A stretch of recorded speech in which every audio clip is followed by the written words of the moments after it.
Pranam Acharji. My name is Ashank. I'm an alumnus of this college and currently studying in IIT Delhi. Sir, today is Subhas Chandra Bose Jayanti, and as we know that at the young age of 15 only he read the biography of Swami Vivekananda, and subsequently he read the teachings of Ramakrishna Paramhans and the Upanishads also. And this is not known mostly about this part of his life is not known apart from being a revolutionary.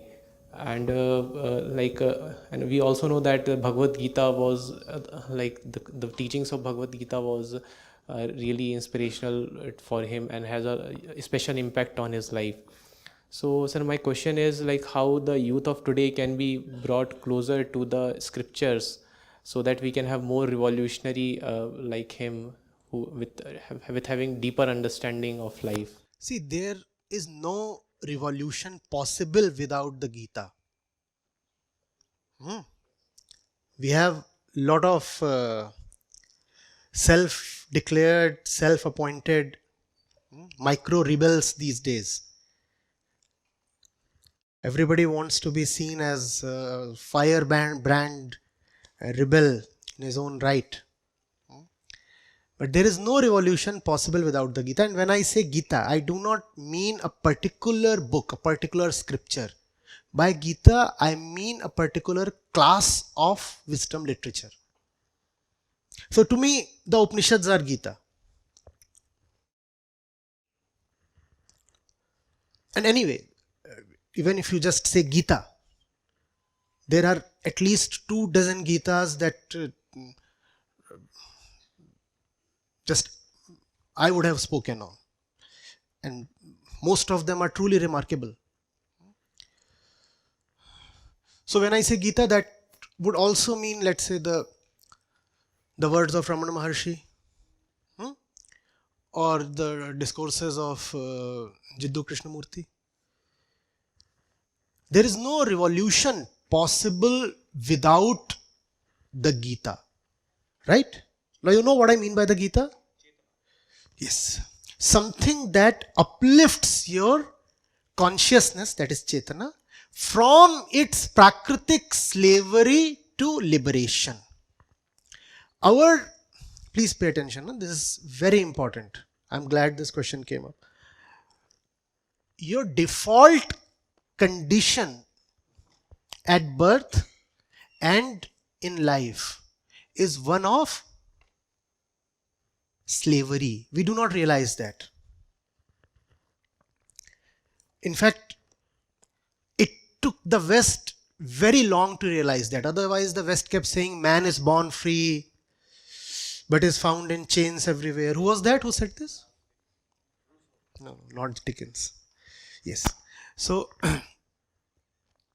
no, we are not born free. Birth itself is slavery. Birth itself is bondage.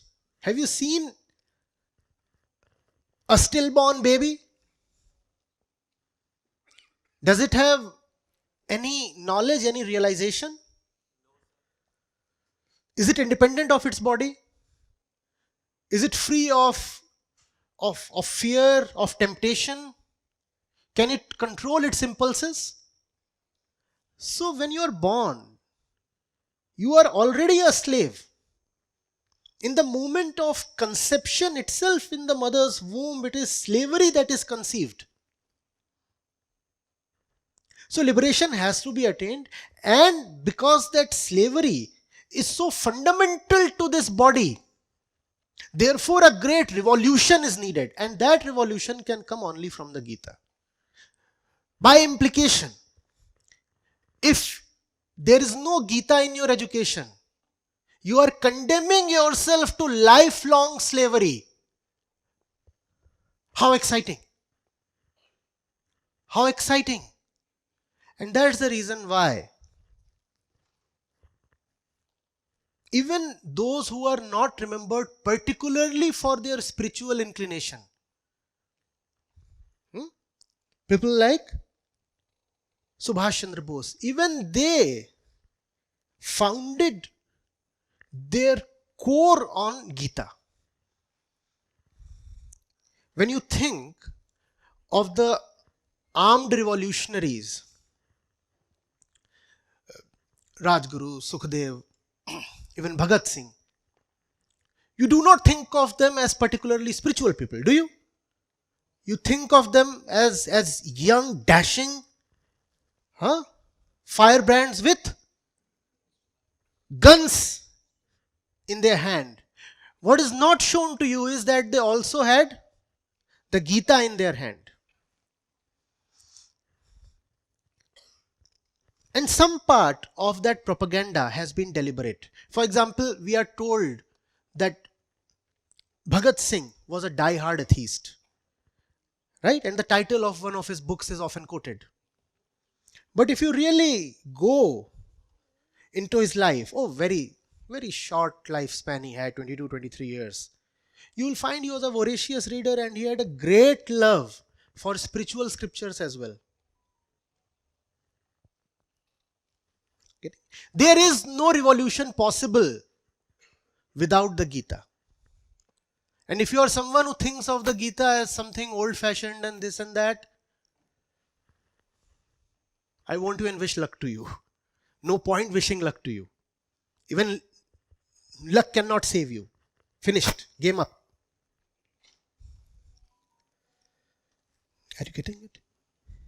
It's therefore very important to read on your own of the people in the world who have contributed in remarkable ways. Those people can be counted on fingertips, but they are the ones who have made life worth living. And if you go into the details of their lives, you will invariably find very strong spiritual imprints. It is impossible to be a great person in any field without being spiritual. And being spiritual is not about conforming to the images of spirituality. Wearing particular colors, following traditions, or superstitions, or rituals, or no. Spirituality is none of that. Spirituality is simply what our friend here referred to. An opening up of the mind, an awakening of consciousness. There is nothing esoteric, nothing mystical in it. What we are having here is a spiritual process. It's much the same as any other classroom lecture. There can be a textbook and there can be a syllabus. And this field deserves that. It's called education of the self. Knowing what your mind is like. It's close to psychology. It incorporates elements of neuroscience as well. But it has one thing that sciences do not want to touch. The urge of the ego for liberation. Therefore, spirituality includes love. Love of the highest order. The love of the ego for its liberated self, for its liberated state. That's not a state, but still. Are you getting it? If you are somebody who wants to really be big in life, then you must realize that bigness is the prerogative of what the Upanishads call as Atma. Atma Anant Asim. Not just big, but infinite, limitless, boundaryless. Bigness means nothing if it ends somewhere. If it is circumscribed by a boundary, then what is big to you will be small to someone else, right? It's just a matter of having a bigger boundary. So bigness has a meaning only when bigness means infinity. And everything about your body, your mind, your thoughts and material universe is simply finite.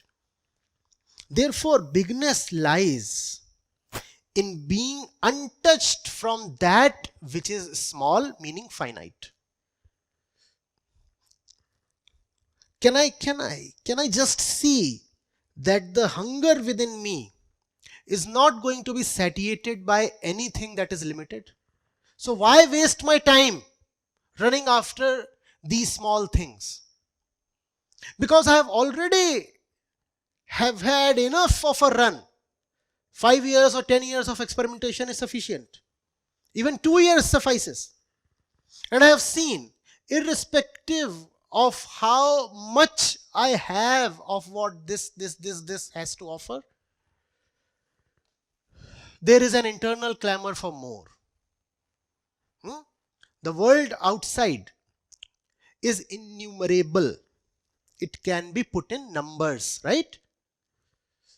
Is there ever a number that is final? You can always add one more zero. And you just have 10% of what you had. Are you getting it? 10% is not something you can ever be satisfied with. And you were reduced to 10% just by addition of a zero to what you have. Therefore, the limited world is never going to satisfy you. And you deserve to be satisfied. You are not born to suffer. You are not born to remain restless. You are not born to keep feeling like a slave.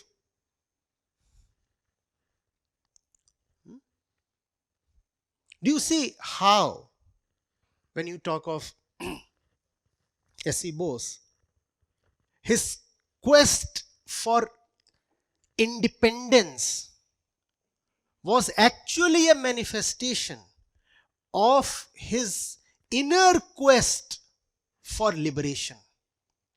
Externally, politically, what was independence from British yoke was internally, spiritually, liberation from the default condition of prakritigat slavery. Internally, I want to be liberated. And the result of that internal fire is my external action. Do you see this? If you cannot have that internal fire within, your external action will just be lukewarm. There will be no fire, no dynamite in it.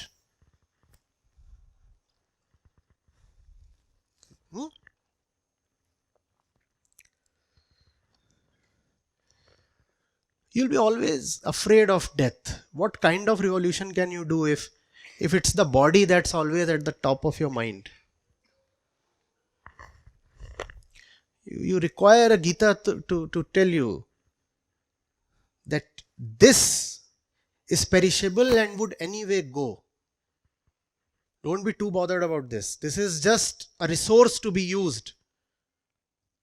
This is not a master to be served. You remain in that which remains, whether this remains or not. You require the Gita to remind you that there is something that never gets destroyed because it never gets created. And therefore there is no need to be afraid.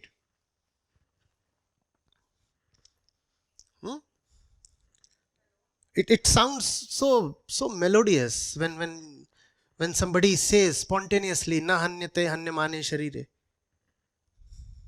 Let the body fall if it has to. I'll do what I have to. You see, it's not just about facing bullets.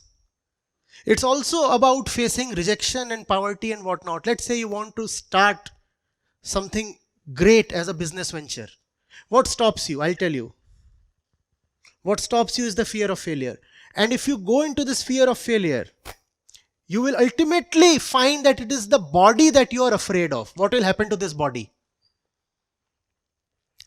What if I am pushed to the streets? What if there is no shelter over the head?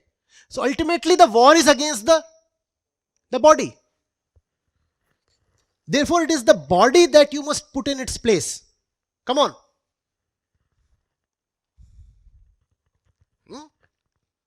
When it comes to the body, we were just discussing yesterday or day before in the Gita session. When it comes to the body, the Gita says titikshasva. Tolerate. No point raising a big hue and cry. Tolerate. And when it comes to the right action, the Gita says yudhyasu, fight. Your job is to fight.